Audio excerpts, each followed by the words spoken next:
Okay, the last topic is sensitivity control. Why do we care about sensitivity control so much? Because we are doing direct solid sampling analysis. And this is an example of this little dog, Cardian magnet, that we've been working for the last couple of years, in this case, with determination of sin. So these animals live in water, and they are very interesting for environmental toxicologists. And they typically cultivate using different media, and they want to see the effect of metals on these little animals. So in this case, they were interested in zinc monitoring, and the typical approach is to culture them and then combine many of these to have sufficient signal, digest the combination and precise experiments. But with zinc, they have a lot of problems with contamination. And with our approach, we can measure directly every one of these individuals, and hopefully we should not have problems with contamination because we are not doing any treatment for samples. And hopefully we can calibrate easily as well. So actually that was quite easy as an application. There's not a lot to talk about here. Here you see the signal for zinc. There's some nickel that appear afterwards. At this stage we don't care about nickel, but we will talk about it a little bit later on. There's something else here, some structures, but they don't really overlap with zinc, so we don't care. So the signals we get here for an accuracy standard for the titanium base and for biological are practically identical. So this is a simple application, but there was only one problem. The problem is that the linear range of atomic absorption is quite narrow. And in this case, we were expecting values more or less between 5 and 400 nanograms. That's what we expect, you're never sure. And the problem is that every one of these little fellows can only be analyzed once. So if the signal is out of range, you cannot repeat the analysis changing the conditions. So we need to find a way to expand the range without changing the conditions, just processing the data in a different way. And the continuum source device allows you just to do that because you have a lot of information. You have 200 pixels monitoring your signal, and the typical atomic profile is defined by 9 to 11 pixels. You can use the central ones if you want maximum sensitivity. But if you want to extend your linear range, you can go for some side pixels. You decrease your sensitivity, but you have a lot more wide linear range. That's what we did to zinc. Here you can see the zinc profile. You use the 4 central pixels for best limits of detection. And then you have linearity up to 150 nanograms. That is good for some unexposed samples, hopefully, but maybe not good enough for exposed samples. And then for this, you just use these 2 pixels. You decrease your sensitivity, but you expand your linear range to 400 nanograms, and then you should be okay also for exposed samples. So this is all done after the measurements. You don't have to know in advance so much. And to prove that this approach works, we carry out some analysis from reference material using small, relatively small sample mass. So we are in the linear range using 4 pixels. We get the result. And we increase the sample mass, so we are outside the linear range. We have to use only 2 pixels, and still the results are practically identical and in good agreement with the reference values. So again, we did the analysis of the samples. You can see that there are important differences. This variation here is much higher than here, but I don't have the time to discuss about this. So the results have increased this year in JAAS as well. So the very last topic I want to discuss is possibilities for simultaneous monitoring using this device. So this is typically the characteristic that most people wanted, and probably is a bit disappointing. And what is the reason for that? The reason is that we only have 200 pixels, actually. And if you have 200 pixels and you want a resolution of 1 picometer, that means that you're only going to monitor 0.2, 0.3 nanometers, something like that. A bit more in the visible area, and with the resolution there is a bit worse. So to get the same resolution and to get really truly simultaneous monitoring, we will need a detector with 1 million pixels and a different kind of polychromatic. So we don't have that yet, but we have some possibilities that we can play around with. And one interesting thing is the monitoring of multiplex. Typically it was very bad to have. Whenever you have a multiplex, you have problems because the deviation from the number was much higher. But now, when you have problems in the past, you only have advantages because you can monitor every line individually. And if the lines are very similar, you can combine the signal of them and you will get a better detection limit. We already saying that for phosphorus, and that's been expressed in the literature. But lines show very different sensitivity, then you can expand easily your linear range. For instance, this is a triplet for nickel, and you can see this line is much more sensitive than this line, and this is sensitivity. And that means that if you use the most sensitive line, you have a linearity from 1 to 200 nanometers, which is already a lot in this case. With the other line, the median, you get to 2,000, and with the less sensitive line, you expand to 5,000 nanograms. So almost 4 orders of magnitude for 1 to 500 nanograms, which is a lot for atomic absorption, and is very good when you want to analyze these nickel flowers. We are also doing some nickel analysis of these flower. Not only of Daniel magnets, but also of the X, the ETAAS, that only weigh a few micrograms. And with these conditions, we could analyze them all quite well. That's number one. Monitoring multiplex now is attractive if the past was a big problem or somewhat a problem.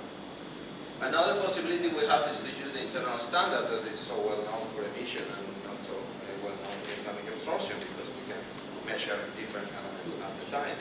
We have some limitations, but we can use this approach. And of course, to use an internal standard, we need the standard to have a line that is close to that of the analyte.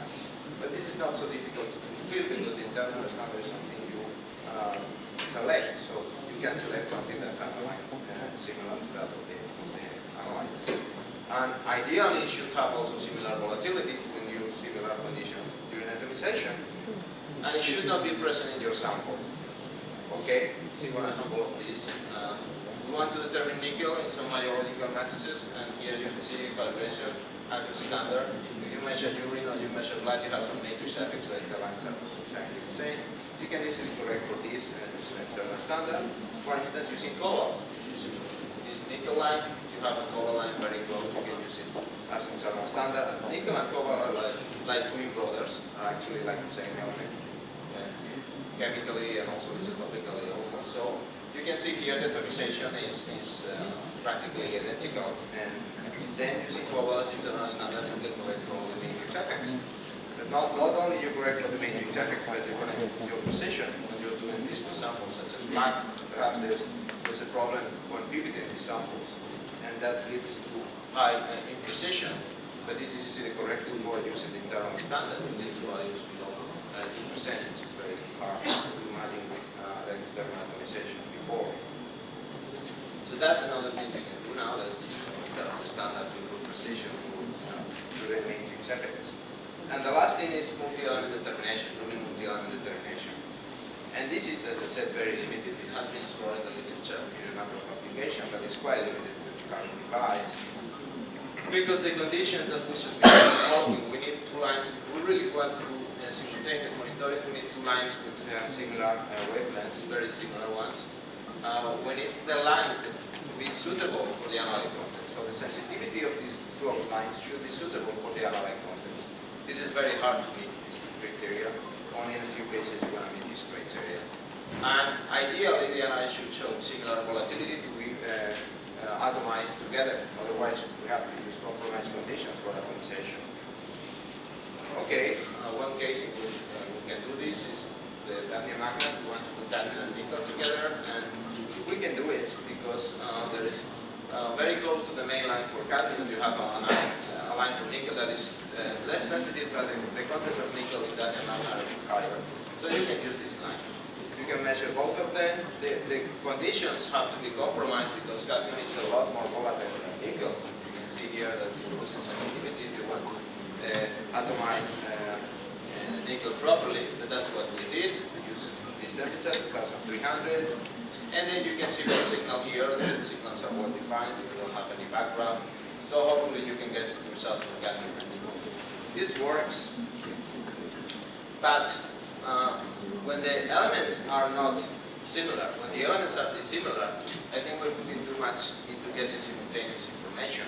It's not so important really to get the information simultaneously. The important is that you get the information from the same sample replicate, not necessarily simultaneous.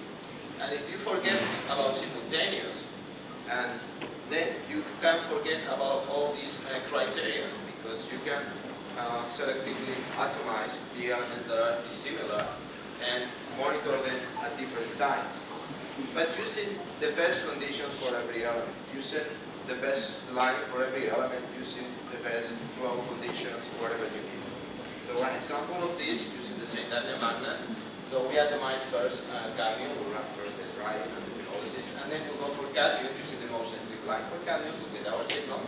And then we heat it, second atomization, but we also change the wavelength. We use a different wavelength. We don't want to keep the same one. And then we measure nickel. So you can do sequential atomization from the same little fellow here. And the results are quite good. They're very similar to the ones you get using simultaneous and liquid reference value solution.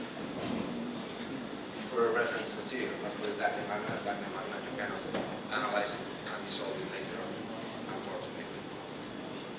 So even you can go a bit farther away. You can go for what I call the trifecta, and that means if you want to analyze something very volatile, you can atomize it first, like mercury, and then something of medium volatility like zinc, without using any zinc before, and then you can go for a refractory, which is chromium, and you can measure the three of them from the same replicate.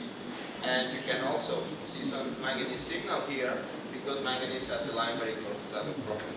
And this is because we use permanganate as modifier for mercury. It was not really another line, but you can see 4 elements coming from the same 10 microliters of sample.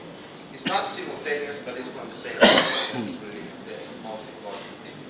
So even in this aspect, we have some perhaps more advantages than we hope. And if you're interested in this topic, we have this review I mentioned before. We have a review coming to JAAS. I'm very sorry, it's not JAAS, it's named ADC. You know, the Germans can be very persuasive, and the workforce is there. And this is my research group. You can see the guys who really do the measurements. You can see that they are very good at pretending to be following my instructions, my taker, all of that. And I want to acknowledge everybody who gave us money. I want to acknowledge again the Royal Society. And also, I have another challenge for you. Norbert has promised me that if you can identify this guy, you will get also more chocolates.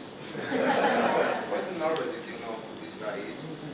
And as Professor Kirata said, we are holding the next winter conference.